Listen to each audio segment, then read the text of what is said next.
आता पाहूया लोकसभेच्या महासंग्रामासंदर्भातल्या टॉप 9 बातम्या।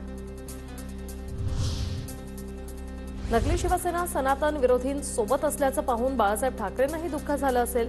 पंतप्रधान मोदींचा उद्धव ठाकरेंवर निशाणा। महाराज की धरती पर ये औरंगजेब को मानने वालों से जाकर के मिल गए हैं।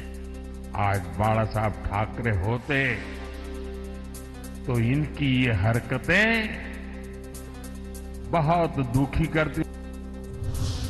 काँग्रेस सत्तेत आल्यावर काश्मीरमध्ये पुन्हा कलम 370 लागू होईल। सीए कायदा रद्द होईल। मोदींचा काँग्रेसवर निशाणा। ठाकरेंची शिवसेना नकली शिवसेना। बाळासाहेब ठाकरेंचं कुटुंब पंजाला मतदान करणार हे राज्याचं दुर्दैव। एकनाथ शिंदेंचा उद्धव ठाकरेंवर निशाणा। आज बघितलं आपण त्यांचा मुलगा त्यांचा परिवार पंजाला मतदान करणार आहे आणि खऱ्या अर्थाने असं पाहून बाळासाहेबांच्या मनाला किती यातना वेदना होत असतील। 100% काँग्रेस झालेली आहे। कोल्हापूरकरांनी ठरवलंय मानगादीला मत मोदीला। कोल्हापूरची लढाई मंडलिक विरुद्ध शाहू महाराज नव्हे तर मोदी विरुद्ध राहुल गांधी अशी लढाई आहे। उपमुख्यमंत्री देवेंद्र फडणवीसांचं वक्तव्य।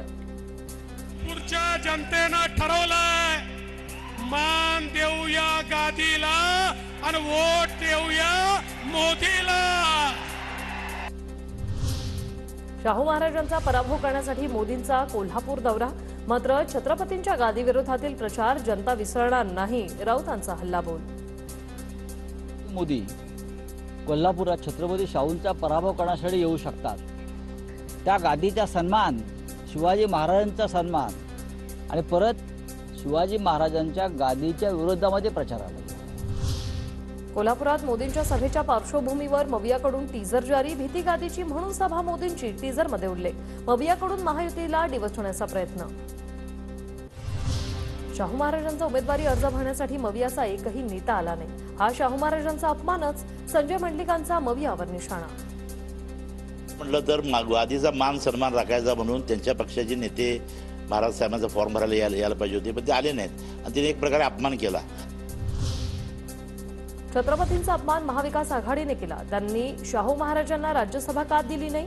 निवडणुकीत उभा करून दारोदारी फिरवणं हा अपमान। हसन मुश्रीफांची टीका। वास्तविक आमच्या छत्रपतींचा फार मोठा अपमान त्या महाविकास आघाडीच्या नेत्यांनी केलेला आहे। वास्तविक राज्यसभेच्या परवा निवडणुका होत्या, राज्यसभेत पडलं असतं तर त्याचा फार मोठा सन्मान झाला असता। वास्तविक या निवडणुकीच्या रिंगणात उतरून त्यांना दारोदारी हिंडवणं हा फार मोठा अपमान त्यांनी केलेला आहे।